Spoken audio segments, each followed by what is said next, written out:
What if I told you 1 week's worth of sandwiches got you this? This is a Bluetooth earbud, not just from some random brand you don't know, from Sony. This is the WF-C700N. That's right, the N at the back means noise cancelling. A Sony noise cancelling Bluetooth earbud for $70. Hello. Ah, there we go. Now we are secure. Question is it worth the money? Is it worth forgoing a week's worth of sandwiches to get this? Those are two different questions actually, and I'll answer both of them before the end of this video.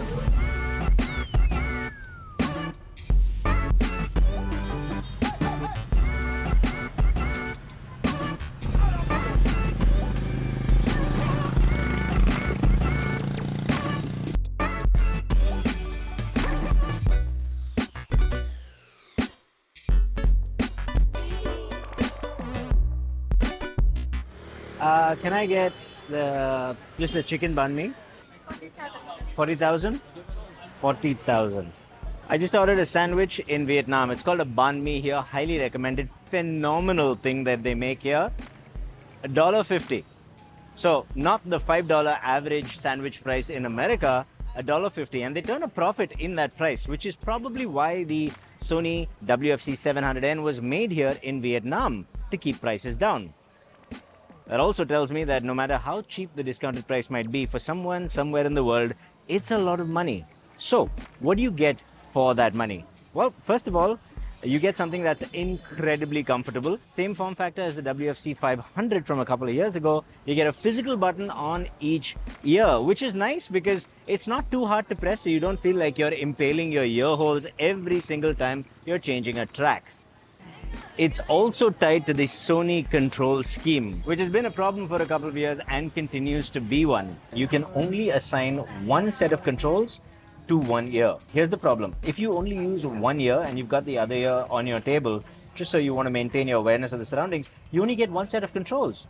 What I do like is that they give you the volume controls as a set of gestures now, because originally volume control was 4 taps on either side to change the volume up or down by about that much. If you had to change it that much, you'll tap out before you tap it up. It was just a horrible gesture. Now, with volume controls being bound to one ear, one tap will send the volume up a bit and a long press will decrease it continuously. That's a much better gesture, but still, forget full customizable controls. You barely have any customization and it is pretty inconvenient, and I really wish Sony would just get ahead of this already, because the competition has. Now, for that $70, you don't get LDAC support, which is not a big deal at $70, but at the original $120 price point, it's a bit of a shame. You also don't get in-ear detection. In-ear detection, I think, is one of those small features that we think, okay, it's a nice to have, but actually it plays a really big part in saving your battery, amongst other things. Again, $70, not an issue. $120 original price, definitely an issue. There is competition that definitely gives you that. Oh, is that for me? Oh, nice. I got... Thank you. That's what that looks like. It's sort of a French bread, because it used to be a French colony a long time ago. So you got the French bread, you've got some pate and stuff inside, but also coriander and Asian spices inside, which is like kind of the best of both worlds. It's awesome.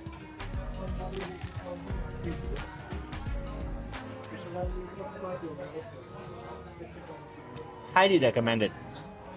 $1.50 for this is nuts. And speaking of nuts, so is the battery life. 7.5 hours on a single charge, another 7.5 hours in the case. Pretty good, right? Problem is there's no fast charge. They claim 10 minutes of charge will give you 1 hour of playback, which is, I mean, it's not that fast. The Nothing Ear 8 does much more than that in 10 minutes of charge, and it costs less than the original retail price. So again, for $70, not a problem, great battery life. For $120, I wish I had fast charging, but it's not a huge deal if you have good battery life. At $70, I'm really not complaining. Really not complaining at all. We're in the old quarter in Hanoi, and it's lovely. I mean, it's full of shops, full of all sorts of, let's say, branded items that cost a lot less than the brands themselves. But also, you've got these lovely houses everywhere, these tiny little apartments. Check that out.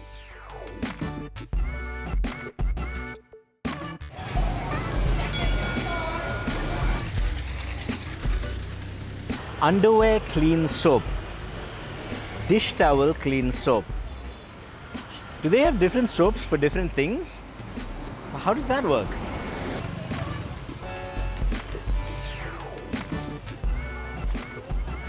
Don't be a hippopotamus. Okay, that's hilarious. Thank you. You want a bath? Got it. That's going in my backpack.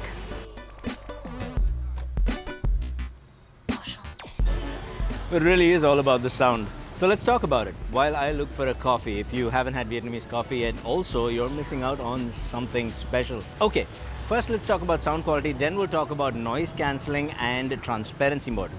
Sound quality is subjective, but there are some objective things you can talk about. I'm going to put up a frequency response right now, and if you can read it, then you'll understand it. If you can't, I will talk about it. First off, understand that this is a surprisingly well-tuned IEM that has one glaring issue that's going to annoy a lot of people, and that is bass. It doesn't have much of it. I mean, actually it has mid-bass, you know, the punchy part of bass, but the deep rumbly part of bass is what it lacks. And I feel like a lot of people will want that. Luckily, the app gives you an EQ to sort out exactly that. And I cannot believe I'm saying this. This is the one time I'm about to say, you should turn that bass slider up at least 3-4 notches, and for a vast majority of my viewers, all the way. I just can't believe I'm saying. If you've watched my videos, this channel at all, you'll know I never ever recommend increasing the bass, but all the way. Because the sub bass is really not there. But when you turn it up all the way, you realize it is capable of it. They've just not tuned it that way. So that's good, because if you want bass, you can still get bass out of this. The mids and the highs, honestly pretty good. Some people will say the highs aren't sparkly enough. Again, you've got an EQ in the app. You can turn up that 6.3 kilohertz slider up by maybe a couple of notches, and that'll add a little air to the mix. But other than that, there's nothing else to do. Vocals are clear, everything is smooth. Sony has its flavor of tuning, but they do a good job of what they're trying to do, and that's a really good thing. For a lot of people, messing around with EQ is not really an option. Well, you don't have to do it here. I'd call the sound quality pretty good for the $70 price point, but for the $120 price point, I can honestly look at you and say there are better options. Outright resolution is what kind of lacks in this earbud, but tonal balance is very, very on point. What does that actually mean? Well, if you want tighter, thumpier bass, like it's really, really controlled, then the OnePlus IEMs, pretty much all of them offer you that. If you want more detailed highs and slightly more detail in the bass as well, just get a discounted LinkBuds S. That will give you better sound. So at $100, $120, this does not constitute great sound, but it does constitute pretty good tuning. At $70, kind of smashes it out of the park. Honestly, it's very hard to find better than this at that price. Which brings us to noise cancellation, which I definitely need here. Now, normally I measure noise cancelling myself and I put the results up, but I'm traveling. I don't have my rig with me, but I've pulled the results from soundguys.com and ratings.com, and I'm going to show you that. This is the soundguys.com noise cancelling profile as measured for the 700N. And what you're seeing is not one, but two graphs superimposed. One line shows you the passive noise isolation, meaning the isolation you get from just putting these in your ear, no noise cancelling running. And the other is with noise cancelling running. And you'll notice that they overlap, meaning there's no difference. I feel like I should find a slightly quieter spot to talk about this stuff. There's like a temple or something here. Is that disrespectful to go inside a temple and talk about sound quality? I don't know.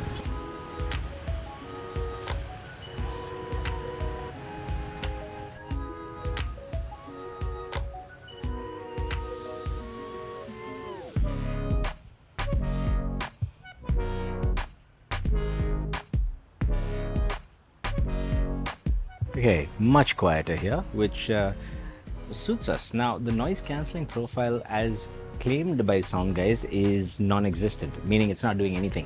I disagree. I can hear with my ears that it's doing something. The problem is when you put these on, you're also going to hear it. It's an illusion.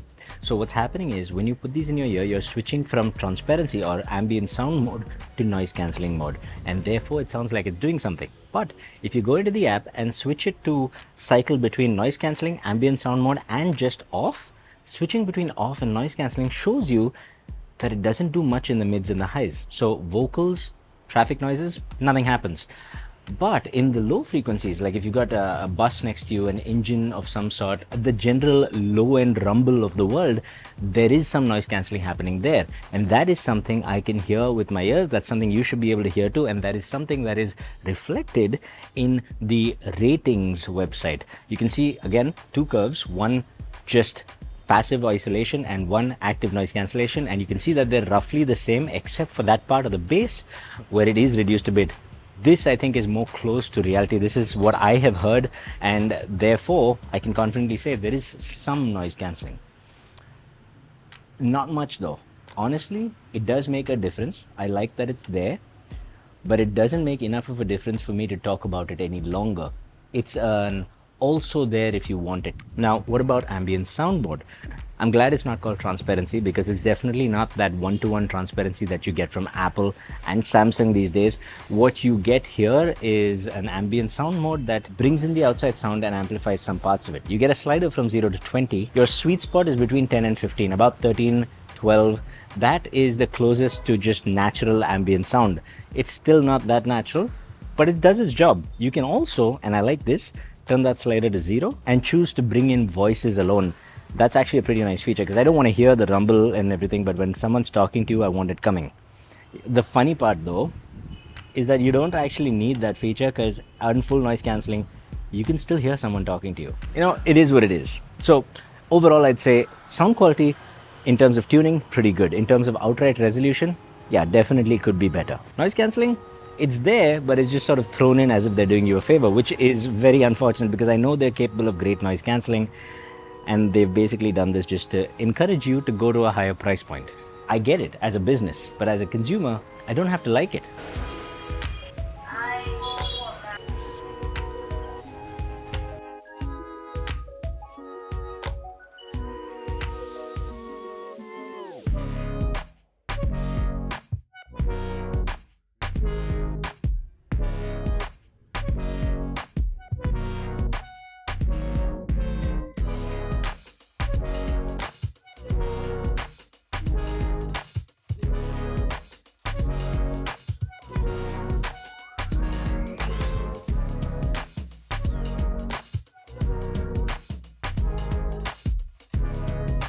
This is Anne's Maison. If you are in Vietnam, in Hanoi, come check out Anne's Maison. It's a great bit of art, lots of craft. And do you do pottery up there? Yes. Little ceramic work and whatnot? Yes. And can you come and learn here as well? Learn. Like classes? Learn how to make. Yeah?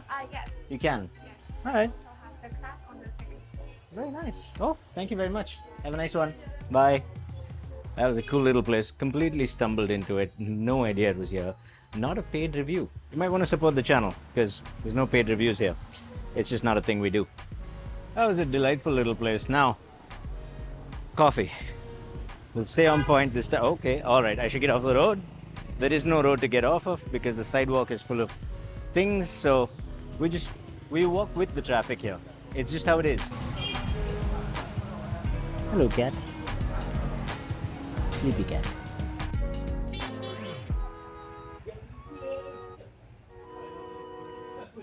All right, this looks about right. A little hole in the wall coffee place sounds just about right. Hang on. Say hello. Yes. Hi. Okay, what do you recommend? Coffee with milk? Yes. Coffee with milk. Hot. Or the ice. Hot or iced? What do you think? Ice. Yes. Ice better? Yes. Okay, let's go iced. Yes. Iced coffee with milk, please. Yes. Thank you. Oh yes. There's the coffee. What is this? Green tea sorbet. So I get the coffee, and then as a palate cleanser, I have the green tea afterwards. Oh yes. Gotcha. That's nice. Look at that. And that cost me 35,000, $1.50. You get a coffee and you get a palate cleanser. I mean, just. Oh, that is delicious. That is strong. That's creamy. Everything you'd expect from a Vietnamese coffee. That is, ooh, that'll wake you up. Which is perfect for the next section. The conclusion. Is this device worth the money? And there's two ways to look at it. One is the $120 price point. I'm just going to embrace the noise around me. That's just how it's going to be. At the original $120 price point, there's simply no way I can recommend this. How would you, right? Because you can, if you want to stay within the Sony lineup, you can get a discounted Sony LinkBuds S, which will give you around the same price, but LDAC support, better noise cancelling, better sound quality overall. It's just, it is a better device, period. Or if you want to go outside of Sony, the OnePlus, pretty much anything the OnePlus has better bass. And tuning wise, I would probably point you towards a discounted OnePlus Buds Pro 2, last year's version, because you get them for about $100, $120 and they're awesome. Great bass, great quality overall. And you don't have to mess around with the EQ too much. I did an entire video on the OnePlus Buds Pro 2 and the Pro 3. Go check them out. But basically, there's no way I'd recommend these at $120. Also, they feel really, really cheap for that price. For the $70 price point, however... Okay, wait. Before that, I just realized I forgot to do a microphone quality test. I don't know why. It was a lot of traffic there, a lot of noise, but better late than never. This is the 700N from Sony in traffic. There's a lot of traffic behind me. How does it sound? Now, to answer the question that was left hanging there, I don't know what Sony was thinking at $100, $120. That release made no sense. It doesn't make sense now. It didn't make sense back then. But at the reduced price of $70, I really do believe the 700N has found its price, because at this price, not only is it fundamentally just a good earphone, it's comfortable, it has good sound out of the box. You just have to turn that bass up a little, and they offer you a little bit of noise cancelling as well. Plus, all the smart features that Sony offers you come with it. And that for $70 is, in my opinion, unbeatable. This is an easy recommend at this price point. If you're really, really tight on the money, though, there's something called the 510. $20 cheaper than this at $50 minus the noise cancelling. If you're really tight on the money, go for that one. Slap on some foam tips later, you'll get roughly the same thing. Just a little tip from me to you. But at $70, even if you did buy this is fantastic. And you can also add foam tips to this later to get even more noise reduction. So, in my opinion, this is a fantastic buy at $70, the 700N. Ladies and gentlemen, what does the mic sound like? You tell me in the comment section down below. And while you're down there, obviously like and subscribe, because that still makes a difference.